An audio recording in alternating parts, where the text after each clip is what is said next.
श्रावण मासर द्वितीय सोमवार चलचंचल होइठिछि आठगड़र प्रसिद्ध शैवपीठ बाबा धवलेश्वर पीठ।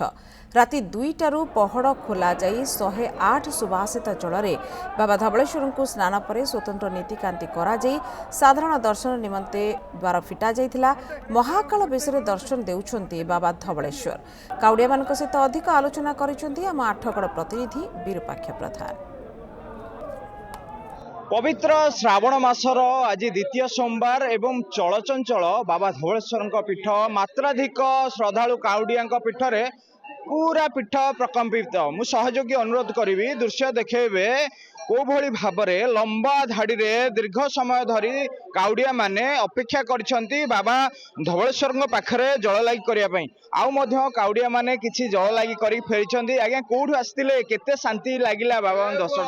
आमे आसीथिलु महांगा वासुदेवपुर ग्रामरु आ ठाकुरंक पाखकु आमे आसी बहुत खुशी अछु। आमे राति 3टारू लाइन रे थिलु। वर्तमान ठाकुरंक दर्शन हैला, भलरे दर्शन हैला, भल करी आमे पानी ढालिलु। ठाकुरंक प्रति हमर जो स्नेह श्रद्धा भल पाइबा अछि सेटा रहिछि एवं रहितिबो। एवं आमे जो ठाकुरंक प्रति जो मानसिक करी आसुछु से मानसिक मध्ये पूर्ण करा जाय ठाकुर करूछंती। आमे प्रति वर्ष ही श्रावण मासरे ठाकुरंक पाखकु आसु एवं पानी अर्पण करू। ठाकुरंकर महिमा उच्च कोटिर तेणु यही जगह जहाँ आम मागिचु ताही आम पाइचु। प्रभु से धवलेश्वर बाबा मन अपूर्व दिन माने कहले न सर ये जीवन मुख्य ये आउ कौन कह मोर ठाकुर पाखे माने आउ कही से महादेव धवलेश्वर बाबा से मुख्य आउ माने जीवन आउ कि ना यहीटा हूँ जीवन मुख्य। प्रशासन बहुत अपव्यवस्था लाइन बाय लाइन ठाकुर को छाड़ना शीघ्र लोक को कंट्रीब्यूट करूना प्रबल एथि राति 3टारू एपर्यंत पानी ढाड़ी दीर्घ 3 घंटार अपेक्षा पर जाई पानी ढाड़ा गला। निश्चित भाव में अपेक्षा तो करिया पड़ो किंतु ये बाबा धवलेश्वर को दर्शन करने आज्ञा कहबे कोठु आस्थिले आज्ञा? ए सालेपुर आस्थिली दर्शन कले बर्तमान जाउछन्ती जल लागि कले केते शांति लागे आज्ञा? वर्षक जाकर तपस्या आज्ञा ए थरे देखिदेले बाबा को मन भरी जाए। निश्चित भाव में गोटे वर्षर जहाँकि तपस्या कहते तो कहार आखि छल छल हो जाउची।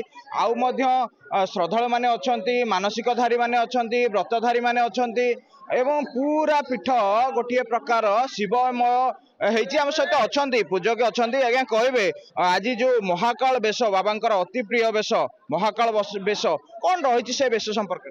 देखो महाशब्दटी केवल धवले शिवंक उपरे न्यस्त कहीं ना महादेव महाकाल एवं जो आमर महाशब्द देखो जेते देव अच्छा किंतु महादेव सबुठु महान देव हेले महादेव ये होचंदी जस्य कृपा बळे कृष्णस्तु धवलम। धवलेश्वर होचंदी अकर्म कर्मदायक जहाँ कर्म किसी न थाए सी अचिरे पूर्ण करथांती। आउ आज जो पवित्र दिन रे जो माने जल लागि करिथांती कोटि जन्मर पुण्य से मानकु मिली थाए बोली माने हमर विश्वास अछि। निश्चित भाव में कोटि जन्मर पुण्य मिलवा सहित मानसिक शांति मिलता है बोली धार्मिक विश्वास रही। व्यवस्था पूरा देखुंती श्रृंखलित दर्शन जारी रही, जल लागि जारी रही। मोटामोटी कहया गले गोटे श्रृंखलित जल लागि बाबा धवलेश्वर पीठरे जारी रही।